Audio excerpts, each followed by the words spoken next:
Café Irreverente. Conversa sem tabus com Andy Wagner. Muito bem. Olá. Sejam todos muito bem-vindos a este Café Irreverente comigo, que é exatamente isso que eu quero que este programa seja. Um palco de irreverência, de confiança, de transparência, de debate, etc. E dou a todos e a todas as boas-vindas a esta mesa de bar, a este café. Eu não estou sozinho aqui, aliás, estou aqui no estúdio com algumas pessoas que vão participar comigo agora, daqui a um pouquinho, para ajudar a pôr um pouco de fogo na fogueira deste café. Primeiramente, creio que seria interessante eu me apresentar. Sou psicanalista, meu nome é Andy Wagner. Sou psicanalista, filósofo também. Atuo como tal, trabalho como tal, produzo alguma coisa como filósofo. Mais do que tudo, a filosofia para mim é uma espécie de prazer da vida. E também tenho a minha atividade como, obviamente, psicanalista, meu consultório, e uma atividade de conferencista e palestrante aqui em Portugal, desde a minha chegada a Portugal, onde isso começou. É uma longa história, todos creio, nós saberemos dessa história. Isso tudo começou há algum tempo ainda no Brasil.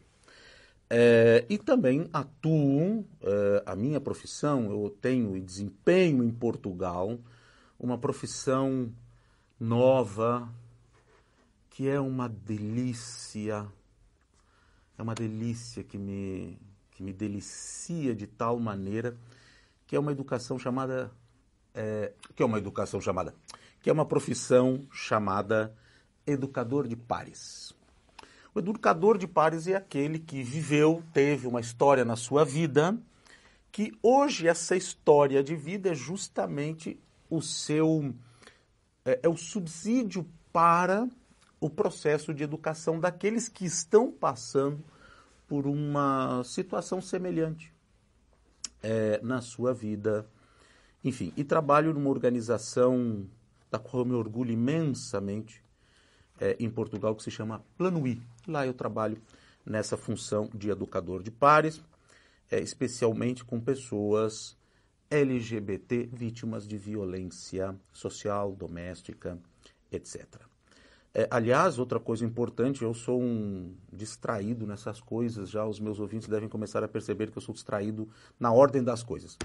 Primeiramente não, porque isso já é segundamente já, comecei o programa. Então, deve ser o primeiro, né? Deveria ser o primeiro. Agradecer imensamente ao convite da Rádio Transforma, que foi maravilhoso também, quando eu tive o contato para trazer para esta rádio o programa Um Café Irreverente. Eu agradeço imensamente a equipe que já me cativou de uma maneira espetacular. Bem, eu creio que já falei aqui aleatoriamente uma quantidade de coisas, uma série de coisas, e claro que eu não quero ficar aqui conversando, falando. Eu estou aqui no estúdio com uma pessoa que é a produtora do programa, Renata Silveira. Primeiramente, então, Renata, eu queria que tu dissesses alguma coisa a teu respeito, Renata, para que os meus atuais ouvintes e futuros saibam que eu vou estar aqui, sempre estará diante de mim algumas pessoas que vão contribuir com o programa. E, portanto, eu falo agora com a Renata, Pois é, que, aliás, foi a pessoa que fez o contato e que conversou comigo. Foi um enorme prazer encontrá-lo, porque já tinha ouvido o Andy em conferências, temos amigos em comuns. E foi interessante como o Andy chega neste momento à rádio. É uma rádio muito aberta mesmo, sui generis. Eu tenho um programa, inclusive, que chama Sui Generis, exatamente. O programa da Renata, Sui Generis. E a ideia, Andy, é justamente trazer essas questões que são tão urgentes e a pluralidade de pensamentos e o debate, não é o debate assertivo, o debate educacional sem ser prepotente. Eu acho que o Andy é uma mais-valia, um grande contributo para o debate, para a comunicação nessa rádio, minha área é comunicação, e eu estou realmente apaixonada por esse projeto e contente por ter o Andy, eu, o Zé Carlos, toda a equipe da Transforma, contente por ter o Andy, que é uma mais-valia, vai trazer com certeza um know-how, uma vivência, né, uma maturidade emocional para debater determinadas questões que é necessária, que é urgente para apaziguar, para poder educar com paz, não é, com esse entendimento e esclarecer realmente o que são determinados conceitos, mas sem tabus, que o Andy prometeu-nos um programa sem tabus, não é? É um programa sem tabus e um programa sem guião. Um programa sem guião. Eu gosto muito disso. Eu gosto muito dessa... Eu sempre amei profundamente a música aleatória. E faz todo sentido, né? Querer agora ter um programa onde realmente eu possa Isso da música aleatória faz-me pensar numa questão, é que outro dia, justamente a pensar num guião para introduzir o Andy no programa, eu encontro o Andy como regente de uma orquestra na minha cidade natal, lá no Brasil. Então, Andy, esse salto da música para a psicanálise, como é que se liga os temas? Muito bem. Essa pergunta eu não tinha como escapar. Era impossível escapar dessa pergunta. Eu sabia que ela seria... O seu passado voltaria. Exato. E que ela seria a introdução do programa, porque eu não...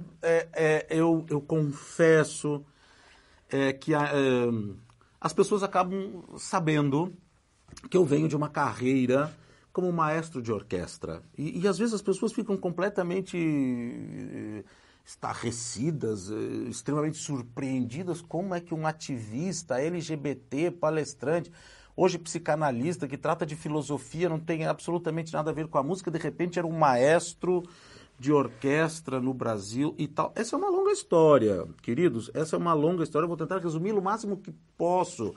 E talvez nem terminemos hoje essa história, porque essa história certamente vai trazer tantas questões. Aliás, talvez nós possamos fazer isso, Renata. Essa história talvez venha a ser uma... Eu não quero ter guiões, não é? Uhum. Mas talvez essa história venha a ser um pequeno guião para já abordarmos muitos dos nossos assuntos aqui, porque eu acabei de dizer que eu sou um ativista LGBT, trato... Somos todos. Exato. Não, somos todos, claro, somos né? Todos, mas você com claro mais que eu adotei isso propriedade, como, porque faz parte da sua identidade também. Primeiramente, e depois como ideal de vida também, estudar e tratar já na faculdade de filosofia, foi assim, foi quando começou, foi como começou,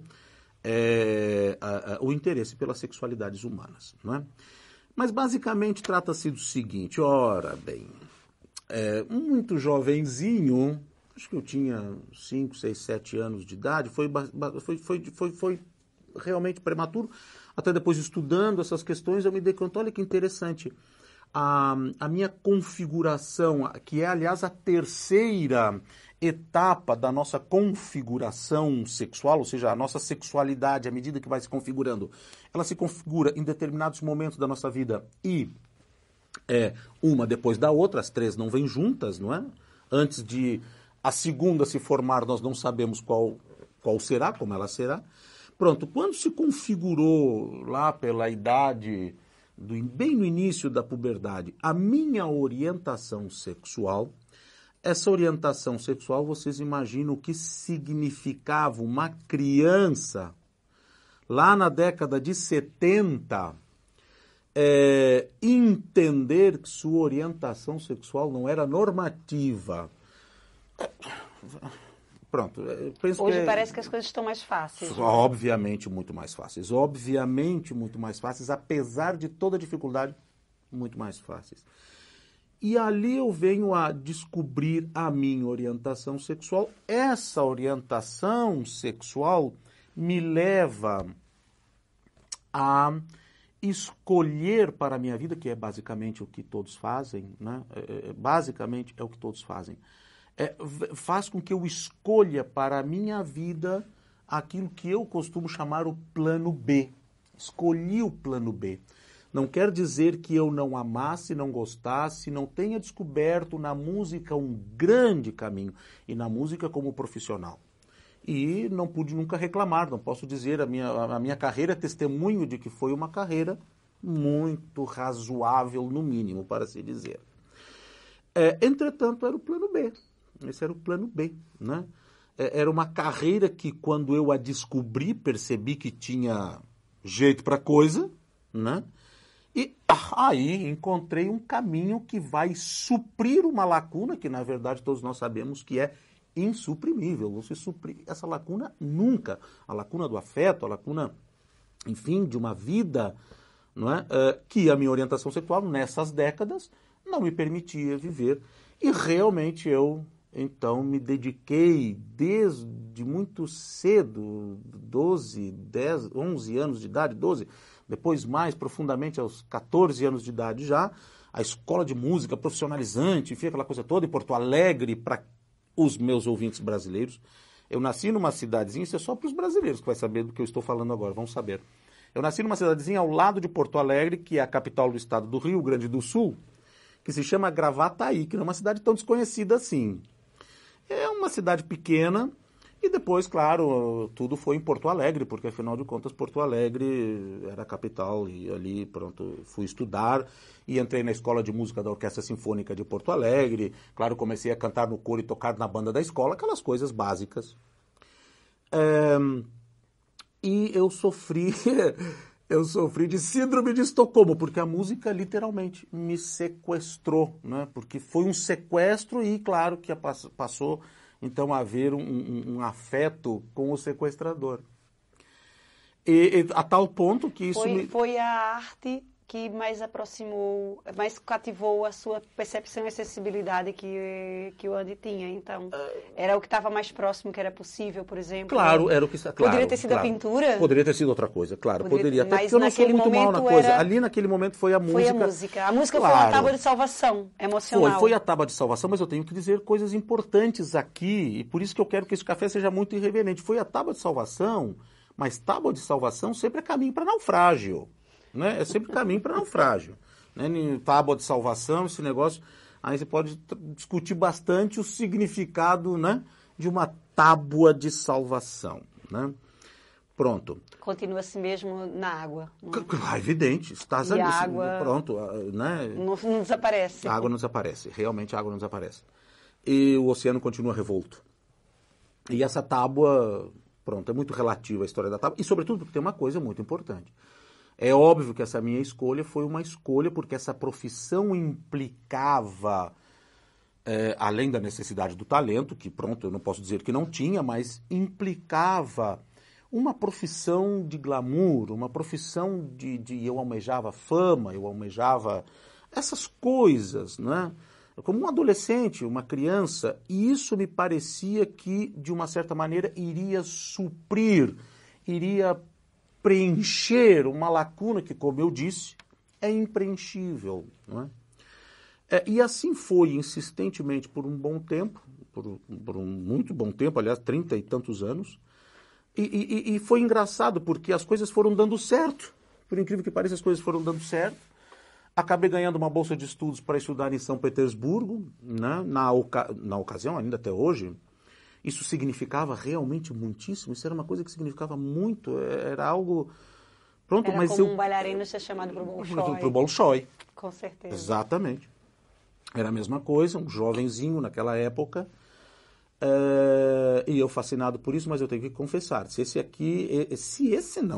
aqui é um programa, também pode ser um programa de não só irreverência, mas de uma transparência, né? O que mais... são muitas coisas, meu Deus. As estruturas, não é? As estruturas, as instituições Sim, ainda não, são muito fechadas e... Não, mas aqui o que me veio à cabeça agora é outra coisa. Porque eu tinha um sonho, que eu digo brincando, que era um sonho de nascença, que era morar na Europa. Uma coisa meio estranha. Que coisa, um brasileiro queria sempre morar na Europa, quis sempre... E eu confesso que quando eu escolhi a música, além da primeira razão que eu dei, a segunda, assim, tá aí, é algo que vai me fazer realizar o sonho. Vejam que o que eu via era algo paralelo, era outro sonho. Isso vai me levar a realizar um sonho. E realizou mesmo, este realizou. Eu acabei em São Petersburgo, lá fiquei 8 anos estudando, fiz minha graduação, mestrado. E pronto, voltei ao Brasil e comecei uma carreira. Né? Foi muito bom já ter ganhado essa bolsa de estudos, começo uma carreira, essa carreira durou exatamente 20 anos. E nesses 20 anos eu não posso minimamente me queixar. Pronto, tenho ainda as coisas na internet e tudo mais, mas eu estava no armário. É isso, porque as instituições acabam por ser muito tradicionais também, não é, Andy? Ou veladas, Renata, muito veladas, não é? A questão do armário a gente vai poder conversar muito aqui. Muito, muito. Ou seja, mesmo tendo a consciência tão cedo da sua orientação sexual, Claro, o armário Andy não nunca tem nada. teve A consciência da opção. nossa orientação sexual nós temos sempre cedo. Ela acontece naquele momento, nunca acontece depois. O que pode acontecer depois é a tomada de... Né, Ação. A assunção, como se diz aqui, o assumir a sua identidade sexual. Agora, a sua identidade de gênero e a sua orientação sexual, elas acontecem naquele momento, e naquele momento está configurado, está pronto. Né? Pronto. Mas, claro, evidente, chega um determinado momento, eu tive um momento na minha vida complicado, que é uma outra história linda, mas isso fica para depois. Um outro momento em que eu vivi um grande amor ainda no armário. E este amor me levou... este amor me levou, vocês não sabem para onde. Vocês não podem imaginar para onde este amor me levou. Me levou a uma... Não existiu nunca essa vocação, né? Me levou a uma vocação sacerdotal. Eu, antes de sair do armário, ainda fui para um seminário. Uau! Aí tem muito pano para manga. Tenho certeza que tu não sabias disso, né, Renata? Não, Tu não encontrei isso no Google. Isso não está no Google? Isso não está no Google. Nas pesquisas aqui da produção não tinha essa informação. Não está lá, realmente. não, essa informação não está. Mas eu nunca escondo isso. Muito pelo contrário, eu nunca escondo isso. Aliás, esse assunto é um assunto... Ou seja, que o pode Andy, ser... de alguma forma, tentou também explorar todas as possibilidades e nunca se permitiu Não. censurar Aí não teve exploração de nenhuma possibilidade. Era fuga mundi. Ok. Certo? Fuga mundi. Cheguei em um determinado momento da minha vida, eu já tinha quase 40 anos, o que eu faço agora? Eu preciso dar um jeito de tirar de uma forma... que era meio trocar 6 por meia dúzia, ou seja, trocar de algoz, né?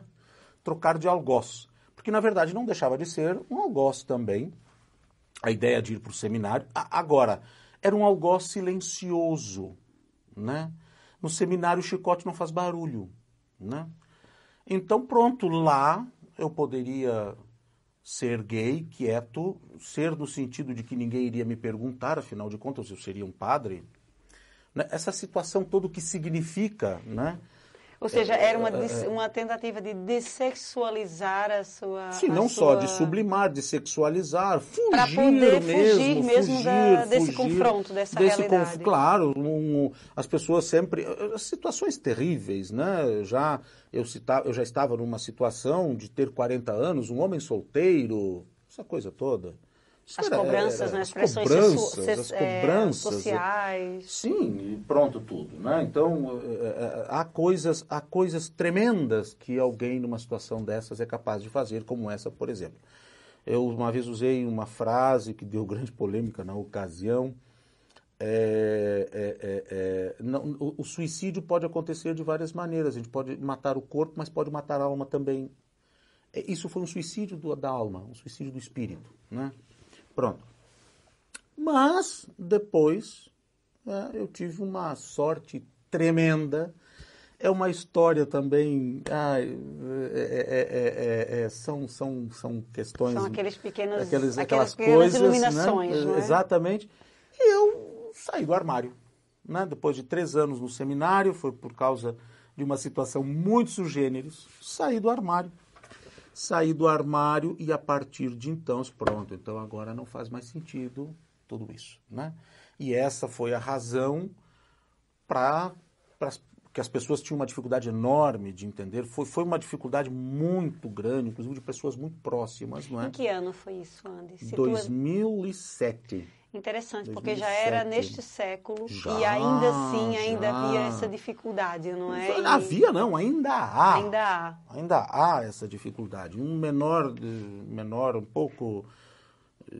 pouquinho menos, talvez, uma dificuldade um pouco minorada, Com mais alguma minorizada. Informação, com mais alguma Claro, abertura da sociedade. Certo. E é para isso que construímos esse tipo de debate, esse tipo de claro, programa, é aqui que eu quero muito tratar desses assuntos, enfim, com as pessoas, com os meus ouvintes, e criar realmente uma situação dessas. Mas pronto, aí foi o momento em que para mim ficou perfeitamente claro, pronto, por que eu vou continuar na minha vida no meu plano B? Eu não quero saber de plano B, então fui para o meu plano A. E é onde eu estou hoje. Por isso o maestro deixou, né, a música. Infelizmente, a igreja também perdeu um padre que estava ali perdido, talvez, para as questões do gênero e da sexualidade apenas, né, nos confessionários. Imagina, né? Imagina um padre, que padre seria aí? Aliás, eu seria dos bons. Eu seria dos bons padres. Eu tinha uma carreira promissora nos 3 anos de seminário. Eu já estava numa carreira promissora. Mas isso me lembrou agora de uma foto que saiu agora, ontem ou anteontem, de um grande amigo meu espanhol, quer dizer, não dele, da organização que ele faz parte. Publicaram uma foto.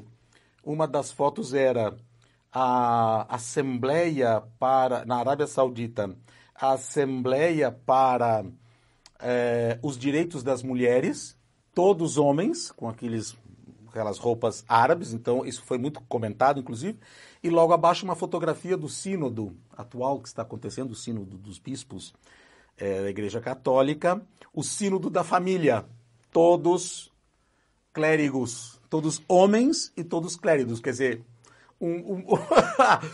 muito bem como estão as coisas, né? Essa questão veio também, remeteu a uma outra imagem também que nós tivemos dos parlamentares brasileiros a debater e a discutir a questão da lei, não é, da alteração da lei do aborto no Brasil, pronto, que também eram todos homens. Todos homens, né? Daí todos a urgência homens. Realmente de nós trazermos essas vivências, esses debates. Claro. E realmente...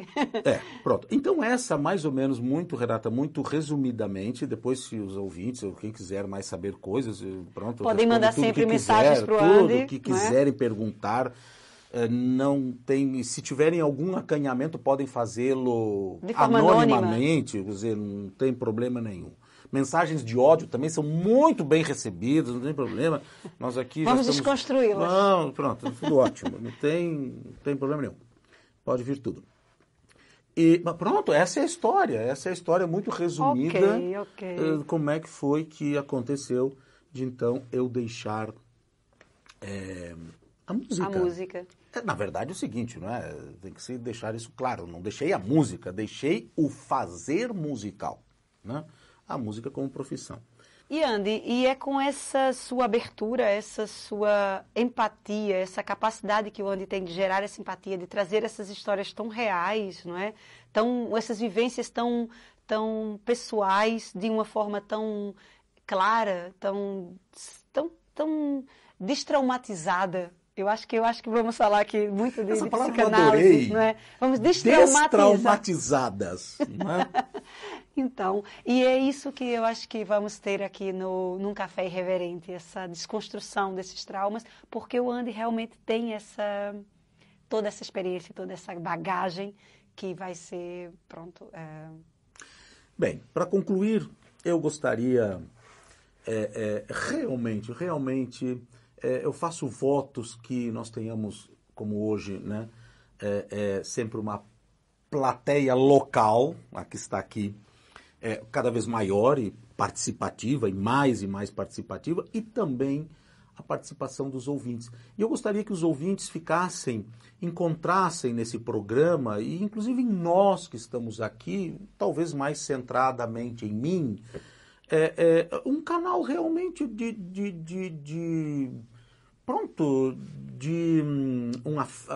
um canal de afeto, né? Um canal de afeto que goste de estar aqui tomando esse café conosco e conversando. E como eu disse, isso pode ser feito de uma forma anônima, se caso a pessoa se sentir constrangida, quer dizer, o que quiser. Quem ainda estiver no armário, por exemplo. Por exemplo, se são pessoas que estiverem, claro, se estiverem ainda no armário, dúvidas que podem ser colocadas e que a pessoa tem vergonha e nunca vai colocar, nem sequer às vezes para o seu próprio terapeuta, porque está ali na frente, e às vezes anonimamente a pessoa pode fazer isso. Então esse aqui pode ser um canal de suporte também, né? Não quer dizer que nós, apesar de ser o programa Um Café Irreverente, que nós sejamos todos, né, não temos os nossos momentos e talvez bons momentos de um momento, ou seja, melhor dizendo, elaborando melhor a ideia, momentos de muita profundidade aqui. Aliás, com irreverência ou sem irreverência será sempre de muita profundidade, coisa que eu detesto é a superficialidade. Mas pronto, então é isso que eu gostaria de deixar para todos os ouvintes, sejam, como eu disse, já repetindo, os que estão aqui e os que estão do outro lado da câmara lá do outro lado no computador, não sei como é que é essa questão, que viessem a este café conosco, a este café comigo, e trouxesse aqui as questões que mais lhes apetecer trazer. Prometo, na hipótese de que alguma coisa venha e eu não saiba, olha, vou procurar, vou saber, vou pesquisar, vou investigar a respeito, vou trazer tudo que puder. Agora, claro, mais bem seria nos concentrarmos naquilo que é, obviamente, a minha praia, né? A área da psicanálise, filosofia, a sexualidade humana em amplo espectro, as questões LGBT, as questões hoje tão prementes, contundentes também da própria na sociedade, né? etc. As polêmicas agora, desta semana, que não tivemos como abordá-la aqui, a questão Mas vai haver dos afetos obrigados. Claro, dos afetos obrigados, exatamente, que foi uma polêmica. Talvez até na semana que vem possamos ainda, se esse assunto estiver na pauta, tratar desse assunto, né, que está dando muito pano para a manga em função das declarações desse psicanalista português no programa que teve na televisão. Pronto, e aí estamos com esta proposta. E é isso que eu gostaria muito. Já sinto saudade dos meus ouvintes, que nem sequer os conheço ainda, mas essa saudade que vou sentir a semana inteira para estar aqui na semana que vem outra vez. Muito obrigado, um grande abraço, até semana que vem para mais um café. Até a próxima semana.